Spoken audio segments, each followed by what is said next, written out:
Hey there, ready to test your knowledge? Let's test your knowledge on how to pass the Georgia Real Estate Agent exam on your first attempt. Question 1.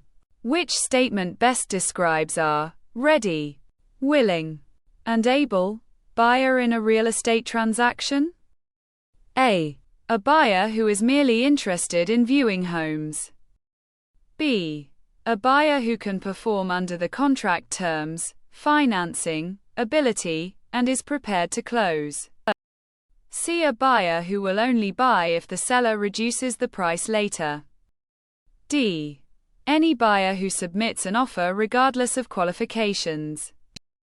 The correct answer is a buyer who can perform under the contract terms, financing, ability, and is prepared to close. A ready, willing, and able buyer meets the seller's terms and has the capacity to complete the purchase, supporting commission entitlement in many scenarios. Question 2. A right to use another person's land for a specific purpose is A. Embezzlement. B. Easement. C. Estoppel. D. Escheat. The correct answer is easement. An easement is a non-possessory right to use land of another for a stated purpose. Question 3. How old must you be to obtain a Georgia real estate license? A. 25 years old.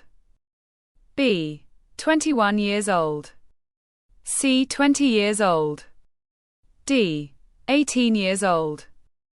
The correct answer is 18 years old. Georgia requires applicants to be at least 18 years old and meet background, character, qualifications. Question 4. The property being appraised is the A. Object property. B. Valuation property. C. Adjunct property. D. Subject property. The correct answer is subject property. The subject property is the property whose value is being estimated.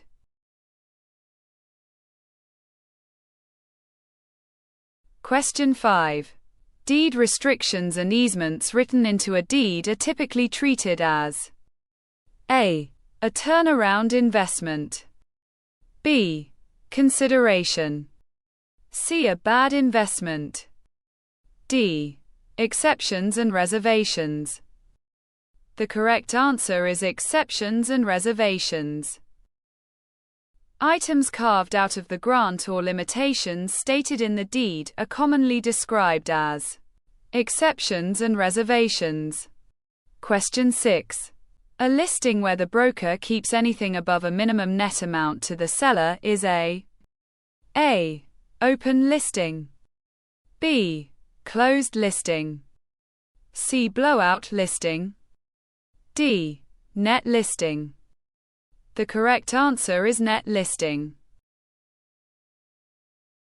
Net listings can create conflicts of interest and are restricted, illegal in many jurisdictions. Question 7. Value in use refers to A. Value to a specific user for a specific purpose. B. Value any buyer can achieve financially. C. Value created by government permission. D. Value to a typical user for a typical purpose. The correct answer is value to a specific user for a specific purpose. Value in use is a specific use value that may not translate to the broader market. Question 8. If a contract is valid but may be rescinded by one party due to a legal defect, like misrepresentation, it is A. Void. B. Voidable. C. Unenforceable. D. Executed. The correct answer is voidable. Voidable contracts are binding unless the protected party chooses to void them. Question 9. Subprime loans are usually for A. People with great credit who want no interest. B. People with subpar credit at a lower interest rate. C. People with great credit at a lower rate. D. People with subpar credit at a higher interest rate. The correct answer is people with subpar credit at a higher interest rate. Subprime borrowers typically pay higher rates because the lender perceives higher default risk. Question 10. Which term describes converting real property to personal property? Like removing a built-in chandelier. A. Severance. B. Accretion. C. Novation. D. Assignment. The correct answer is severance. Severance is the act of detaching an item so it becomes personal property.